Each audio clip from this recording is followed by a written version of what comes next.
अब teaching strategies है, how to teach composition to your students. Teaching composition, whether it's academic, essays, creative writing, or other forms of written expression, involves guiding students through the process of generating ideas, organizing thoughts, and communicating effectively through written language. Here are some strategies for teaching composition effectively. Teach strategies for generating ideas or organizing thoughts and refining writing through each stage of the process. अब ये जो एक line है ना, इसमें complete आपकी strategies आ गई हैं तकरीबन. जनरेटिंग आइडियाज, सबसे पहले कोई भी चीज आप लिखते हो ना तो उसके ये 3 स्टेप्स उसमें लाजमी होते हैं.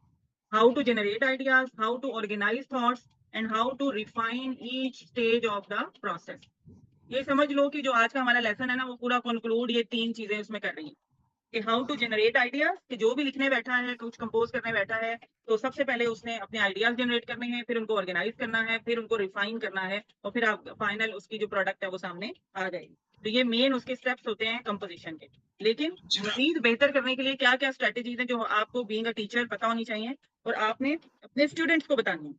यानी पहले आपने अपने स्टूडेंट्स को जनरेटिंग आइडियाज का उनको आइडिया देना कि आपने आइडियाज कैसे जनरेट करने हैं, उनको ऑर्गेनाइज कैसे करना है, रिफाइन कैसे करना है. लेकिन ये चीजें भी इसको बतानी जरूरी है, ये जॉनरा अवेयरनेस वगैरह. ये आगे पढ़ें. Number 1, genre awareness. Help students understand different genres of writing, such as narrative, expository, persuasive, and descriptive writing. Discuss the characteristics, conventions, and purposes of each genre, and provide examples to illustrate key concepts. हाँ, जैसे general awareness में आपको मैंने पहले भी बताया था कि जैसे नॉवेल्स हैं, ड्रामाज हैं, पोइट्री है, फिक्शन है, ये डिफरेंट जॉनरास ऑफ राइटिंग हैं.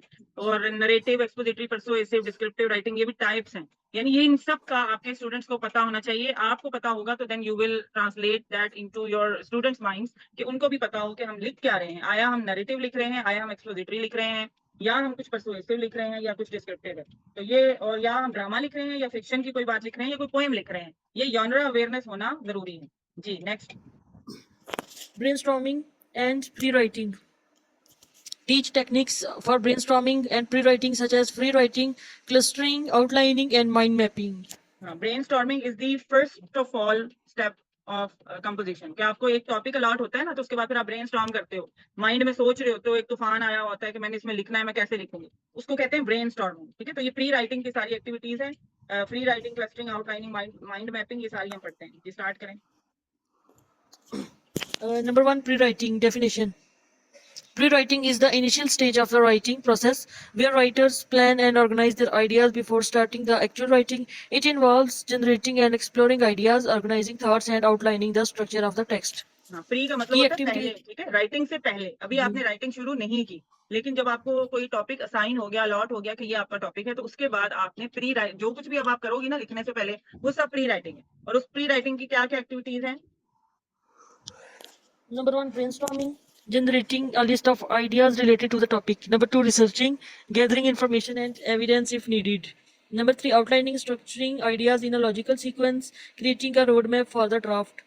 Free writing, writing continuously for a set period to explore ideas and overcome writer's block. हाँ, इसकी जो प्री राइटिंग की एक्टिविटीज है वो क्या क्या है? सबसे पहले ब्रेनस्टॉर्मिंग, यानी आपने टॉपिक आपको मिला, आपने उसके ऊपर सोचना शुरू किया कि एग्जिस्टिंग नॉलेज आपके अपने पास क्या है. ठीक है, जब आपके पास जितने भी नॉलेज है उसके पॉइंट्स आपने लिख लिए on a piece of paper, तो उसके बाद फिर अब आपने उसके बारे में रिसर्च की. रिसर्च आपने कैसे की? आपने अपने दाएं बाएं कुछ, अगर आपके को पढ़े लिखे लोग बैठे हुए हैं, आपने उनसे इन्फॉर्मेशन ले ली, न्यूज पेपर से ले ली, जितना depending upon the time available, या आपने फिर अपने इंटरनेट से हेल्प ली, चैट जीपीटी से हेल्प ली, जो भी आपके पास रिसोर्सेज हैं उनसे हेल्प लेके आपने रिसर्च करनी है कि ये मेरा टॉपिक है, इसके ऊपर मैं अच्छे से अच्छा कैसे मटेरियल गैदर कर सकती हूँ, लिख सकती हूँ. अपने पॉइंट्स और ये जो आपको रिसर्च से पॉइंट मिले हैं उनको मिलाकर आपने आउटलाइनिंग लिखनी, आउटलाइनिंग करनी है. आउटलाइनिंग क्या है? कि structuring ideas in a logical sequence, के स्टार्ट क्या होगा, यानी सारी आपकी हैज़ार्ड तो आपने लिख ली है ना पॉइंट्स, अब आपने उनको लॉजिकल सीक्वेंस में लाना है कि पहले मैं स्टार्ट ऐसे करूंगी, बिगिनिंग मेरी इंट्रोडक्शन ये होगा, मिड में ये आएंगी चीजें, उसके एंड में ये चीजें आएंगी, ये सपोर्टिंग में आएंगी, ये मेरा टॉपिक सेंटेंस होगा, और ये सारे सपोर्टिंग सेंटेंसेस होंगे. इस तरह से आपने पहले आउटलाइनिंग कर ली. उसके बाद फिर फ्री राइटिंग. फ्री राइटिंग का मतलब है कि उसको आपने एक, जो फाइनल आपका एक वर्जन होगा ना लिखने का, उससे पहले कंटिन्यूअसली आपने 2-3 मिनट तक अपने जो आइडियाज है ना उनको थोड़ी बहुत शेप देनी है अपने ऐसे की या फ्यूचर ऐसे की, कि मैंने उसमें क्या क्या लिखना है. ठीक है, ताकि आपका एक रफ स्केच सा बन जाए. जी. Next, purpose. The purpose of Pre-writing is to establish a clear direction and purpose for the writing. It helps writers clarify their thoughts, focus on the topic, and organize their ideas in a coherent manner.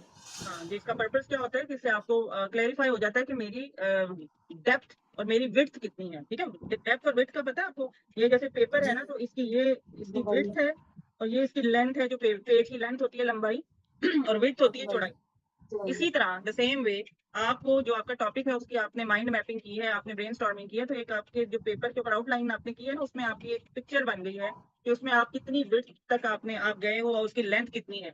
यानी एक आपको एक limits पता चल जाती है कि आपने अब कैसे उसको ऑर्गेनाइज करना है। तो ये उसका पर्पज होता है। अगर ये ना आप करोगे तो उससे आपका जो लेसन है या जो ऐसे है ना, वो उतना ज्यादा कॉम्प्रिहेंसिव नहीं होगा जी। Next, free writing definition.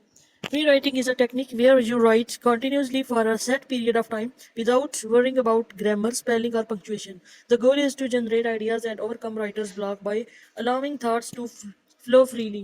हाँ, फ्री राइटिंग का मतलब होता है कि जिसके अंदर आप एक जनरल पहला अपना वर्जन लिखते हो, उसमें आप इतनी उसकी एक्यूरेसी की आपको टेंशन नहीं होती, उसमें आप सिर्फ अपने पॉइंट्स जो है ना उनको ऑर्गेनाइज करके लिख रहे होते, ठीक है। इसको फ्री राइटिंग कहते हैं। ये नॉर्मली एक सेपरेट एक्टिविटी के तौर पर भी यूज होता है कि अगर जो राइटर है उसका माइंड ब्लॉक हुआ है तो उसको 5-10 मिनट का टाइम दिया जाता है कि आप उसमें जो कुछ भी आपके माइंड में आ रहा है ना, आप लिखते जाओ, लेकिन उसकी टेंशन मत लो कि वो ग्रामेटिकली एक्यूरेट है या नहीं। सिर्फ अपने जो आइडियाज हैं उनको जनरेट करने के लिए ये एक्टिविटी कराई जाती है। No attention to form or correctness, focus on getting ideas out. Next, stream of consciousness. Encourage spontaneous and uninhibited Uninhibited expressions. spontaneous and uninhibited expression. Hmm. Time limited, often done in short bursts such as 5 to 10 minutes. हाँ, ये जो अगर separate activity के तौर पर करवाई जाए तो उसमें टाइम लिमिट होती है, लेकिन अगर आपको जैसे कोई टास्क दिया हुआ है कोई ऐसे लिखने का, उसमें इसकी टाइम लिमिट नहीं है। उसके अंदर आपका जो फर्स्ट वर्जन होगा दैट विल बी, उसको फ्री राइटिंग कहा जाएगा, जो भी आपका पहला वर्जन होगा, पहली टेक्स्ट होगी।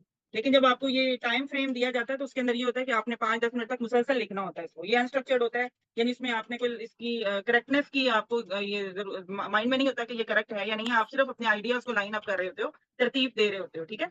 और ये स्पॉन्टेनियस होता है। स्पॉन्टेनियस का मतलब होता है एब्रप्टली जो आपके माइंड में आ रही हैं चीजें आप उसको लिखते जाते हो फ्लो के अंदर, यानी उसको बिल्कुल स्टॉप नहीं होता, वो अनइनहिबिटेड एक्सप्रेशन के साथ, कि उसको बिल्कुल कहीं पर स्टॉप नहीं होता। जो कुछ आपके माइंड में एक स्ट्रीम बनी हुई होती है ख्यालात की, वो आती जाती है और आप लिखते जाते हो।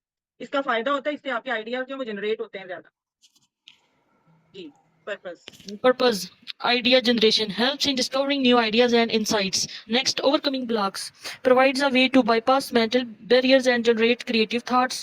Next, exploration allows exploration of a topic without constraints. इसका पर्पस क्या है फ्री राइटिंग का, कि इससे आपके आइडियाज जनरेट होते हैं, क्योंकि you are writing and writing and writing, और इससे आपके ब्लॉक्स खुल जाते हैं। अगर आपके माइंड में कहीं ब्लॉकेज आ जाता है ना, जैसे कि आपका माइंड चल नहीं रहा होता, आइडियाज नहीं आ रहे होते, तो when you start writing without the tension of being it's correct और नॉट, तो तब आपके फौरन वो ब्लॉकेज भी खत्म हो जाता है और आपके थॉट्स जो हैं वो दे स्टार्ट टू फ्लो।